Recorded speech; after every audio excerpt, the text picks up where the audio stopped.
सबसे पहले हमें यह समझना होगा कि पर्यावरण है क्या और इसके कार्य क्या हैं। पर्यावरण के समस्त भूखंड और सभी संसाधनों की समग्रता विरासत के रूप में हमें प्राप्त है। इसमें वे सभी जैविक और अजैविक तत्व आते हैं जो एक दूसरे को प्रभावित करते हैं। जीवित तत्व में जैसे पक्षी, पशु, पौधे, वन, मत्स्य आदि आते हैं। इन्हें जैविक तत्व भी कहा जाता है। इसके विपरीत हवा, पानी, भूमि अजैविक तत्व हैं। चट्टान और सूरज की किरणों को भी पर्यावरण में अजैविक तत्व के उदाहरण के तौर पर देखा जाता है। पर्यावरण के अध्ययन के अंतर्गत इन सभी जैविक और अजैविक घटकों के बीच अंतर संबंध का अध्ययन किया जाना आवश्यक है। चलिए अब हम पर्यावरण के कार्यों पर चर्चा करते हैं। इन कार्यों को समझना अत्यंत आवश्यक है और इनके 4 आवश्यक कार्य हैं जिनकी अभी हम व्याख्या करेंगे। पहला, यह समस्त साधनों की पूर्ति करता है, जिसमें नवीनीकरण और गैर नवीनीकरण दोनों प्रकार के संसाधन शामिल होते हैं। ध्यान दें कि नवीनीकरण योग्य संसाधन वे हैं जिनका उपभोग संसाधन के क्षय से है। क्षय से हमारा अभिप्राय उसके समाप्त होने की आकांक्षा से है, अर्थात संसाधनों की पूर्ति निरंतर बनी रहती है। उदाहरण के लिए वनों में पेड़, समुद्र में मछलियां आदि। दूसरी ओर गैर नवीनीकरण योग्य संसाधन वे हैं जो उपभोग से समाप्त हो जाते हैं, नष्ट हो जाते हैं। उदाहरण के लिए सभी प्रकार के जीवाश्म ईंधन। यह आवश्यक है कि इन जीवाश्म ईंधनों की सुरक्षा की जाए, इनको संचय किया जाए। दूसरा, यह अवशेष को समाहित कर लेता है। तीसरा, यह जेनेटिक और जैविक विविधता प्रदान करने के जीवन को पोषण करता है। चौथा, यह सौंदर्य विषयक सेवाएं भी प्रदान करता है, जैसे कि कोई सुंदर दृश्य। पर्यावरण इन कार्यों के बिना किसी बाधा के तभी तक संभव है जब तक कि ये कार्य उनकी धारण क्षमता की सीमा में हो। इसका अर्थ यह हुआ कि संसाधनों का निष्कर्षण इनके पुनर्जनन की दर की अपेक्षा अधिक नहीं है और उत्पन्न अवशेष पर्यावरण की समावेश क्षमता के भीतर हैं। जब ऐसा नहीं होता तो पर्यावरण जीवन पोषण का अपना तीसरा और महत्वपूर्ण कार्य करने में असफल हो जाता है और इससे पर्यावरण संकट उत्पन्न होता है। पूरे विश्व में आज यही स्थिति विद्यमान है। पर्यावरण के पहले 2 कार्यों पर काफी दबाव देखा जा रहा है। अनेक संसाधन विलुप्त हो रहे हैं और सृजित अवशेष पर्यावरण के अवशेषी क्षमता से बाहर होते जा रहे हैं। अवशेषी क्षमता को समझना आवश्यक है। यह पर्यावरण की वो अपक्षय को सोखने की और सीखने की योग्यता है।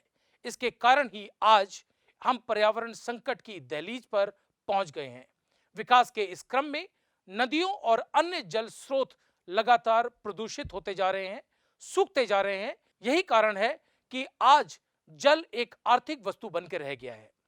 इसके साथ साथ नवीनीकरण और गैर नवीनीकरण संसाधनों के गहन और विस्तृत निष्कर्षण से अनेक महत्वपूर्ण संसाधन लगातार समाप्त होते जा रहे हैं और इनके लिए हम संसाधनों की खोज में औद्योगिकी और अनुसंधान पर भारी मात्रा में राशि को व्यय करने के लिए मजबूर हो गए हैं। जल और वायु की गुणवत्ता में लगातार गिरावट भी देखी जा रही है। भारत में 70% जल प्रदूषित है। देश में सांस और जल संक्रमण रोगों की घटनाएं भी लगातार बढ़ती जा रही हैं।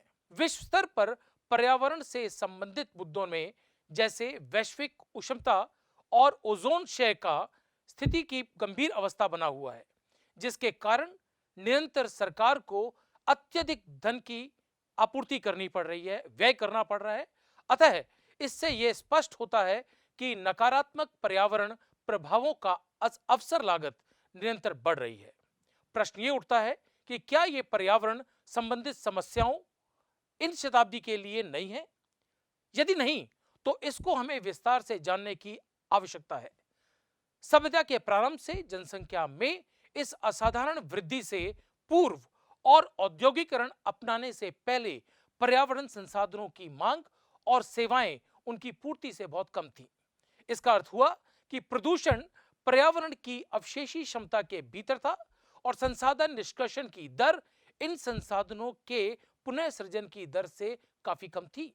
इसलिए पर्यावरण समस्याएं उत्पन्न नहीं हुई, लेकिन जनसंख्या के निरंतर बढ़ते प्रभाव और विस्फोट से लगातार औद्योगिकरण की क्रांति से लगातार उत्पादन और उपभोग के लिए संसाधनों की मांग, संसाधनों की पुनर्सृजन की दर से बहुत अधिक हो गई है। इससे पर्यावरण की अवशेषी क्षमता पर अत्यंत बुरा प्रभाव पड़ रहा है। मांग पूर्ति के संबंध पूरी तरह से उलट गए हैं। अब हमारे सामने पर्यावरण संसाधनों और सेवाओं की मांग अधिक है, लेकिन उसकी पूर्ति अपेक्षाकृत सीमित है, जिसके कारण संसाधनों का अधिक उपभोग और दुरुपयोग हो रहा है। यही कारण है अवशिष्ट सृजन और प्रदूषण के वातावरण मुद्दे आजकल बहुत गंभीर अवस्था लिए हुए हैं।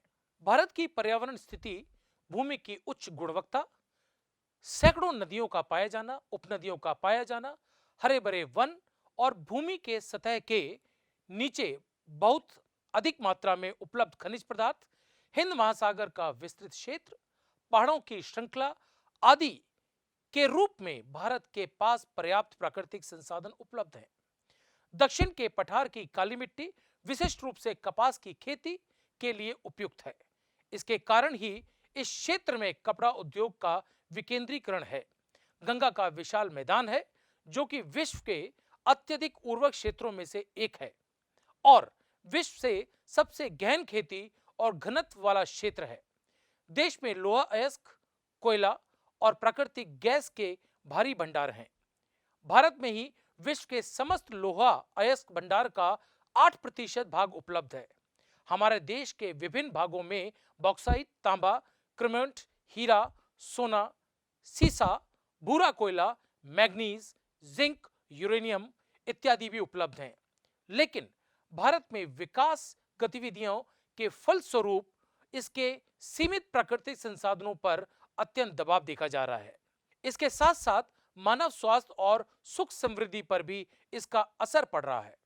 भारत के पर्यावरण को दो तरफा खतरा है। एक तो गरीबी के कारण पर्यावरण को अपक्षय हो रहा है और दूसरा खतरा साधन संपन्नता और तेजी से बढ़ती हुई जनसंख्या है। भारत की अत्यधिक गंभीर पर्यावरण समस्या है, जैसे वायु प्रदूषण, दूषित जल, मृदा क्षरण, वन कटाव और वन्य जीवों की लुप्त होती प्रजातियां। याद रहे, भारत में भूमि का अपक्षय विभिन्न मात्रा और रूपों में हुआ है, जो कि मुख्य रूप से अस्थिर प्रयोग और अनुपयुक्त प्रबंध कार्यप्रणाली का परिणाम है। भूमि के अपक्षय के लिए उत्तरदायी कुछ प्रमुख कारण हैं। पहला, वन विनाश के फलस्वरूप वनस्पति की हानि हो रही है। दूसरा, अधारणीय जलाऊ लकड़ी और चारे का निष्कर्षण। तीसरा, खेतीबाड़ी। चौथा, वन भूमि का अतिक्रमण। पांचवा, वनों में आग और अत्यधिक चराई। भारत विश्व जनसंख्या के लगभग 17% और विश्व पशुधन के 20% के भाग का भौगोलिक क्षेत्र है।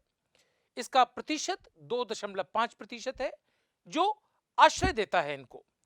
जनसंख्या और पशुधन का अधिक घनत्व और वनकीय कृषि, चराई, मानव बस्तियां, उद्योगों की प्रतिस्पर्धा उपभोग से देश के भू संसाधनों पर भारी दबाव देखा जा रहा है। देश में प्रति व्यक्ति जंगल भूमि केवल 0.06 हेक्टेयर है, जबकि बुनियादी आवश्यकता की पूर्ति के लिए यह संख्या 0.47 हेक्टेयर होनी चाहिए। परिणाम स्वरूप वनों की कटाई स्वीकार्य सीमा से लगभग 15 मिलियन क्यूबिक मीटर अधिक होती है। मृदा क्षरण के अनुमान ये दर्शाते हैं कि पूरे देश में एक वर्ष में भूमि का क्षरण 5.3 बिलियन टन प्रतिशत की दर से हो रहा है और इससे देश को प्रत्येक वर्ष 0.8 million tonne nitrogen, 1.8 million tonne phosphorus और 26.3 मिलियन टन पोटाशियम का नुकसान हो रहा है। भारत सरकार के अनुसार प्रत्येक वर्ष भूमि क्षय से 5.8 मिलियन टन से 8.4 मिलियन टन पोषक तत्वों की क्षति होती है। भारत में शहरी इलाकों में वायु प्रदूषण बहुत अधिक पाया जा रहा है, जिससे वाहनों का सर्वाधिक योगदान है। कुछ अन्य क्षेत्रों में उद्योगों के भारी जमाव और थर्मल पावर संयंत्रों के कारण वायु प्रदूषण हो रहा है। वाहन उत्सर्जन चिंता का प्रमुख कारण है, क्योंकि ये धरातल पर वायु प्रदूषण का स्रोत है और आम जनता पर अत्यधिक प्रभाव डालता है। 2016 में व्यक्तिगत परिवहन वाहन केवल 2 पहिए वाहन और कारों की संख्या कुल पंजीकृत वाहनों का 85% थी। इस तरह से ये वायु प्रदूषण बोझ में उल्लेखनीय योगदान करता है। यह हमें पता होना चाहिए कि भारत विश्व का 10वां सबसे ऐसा बड़ा औद्योगिक क्षेत्र है, लेकिन इसके कारण ये अनचाहे और अप्रत्याशित परिणामों को उत्पन्न कर रहा है, जैसे अनियोजित शहरीकरण, प्रदूषण और दुर्घटनाओं का जोखिम लगातार जुड़ता जा रहा है। केंद्रीय प्रदूषण नियंत्रण बोर्ड ने उद्योगों की 17 श्रेणियों की पहचान की है। ये 17 श्रेणियां बड़े पैमाने पर प्रदूषण फैलाने वाले उद्योगों के रूप में हैं। याद रहे, पर्यावरण मंत्रालय और केंद्र व राज्य प्रदूषण नियंत्रण बोर्ड द्वारा उठाए गए विभिन्न कदम तब तक कारगर नहीं होंगे जब तक कि इस सोच समझकर धारणीय विकास के रास्ते पे इसे नहीं लाया जाता।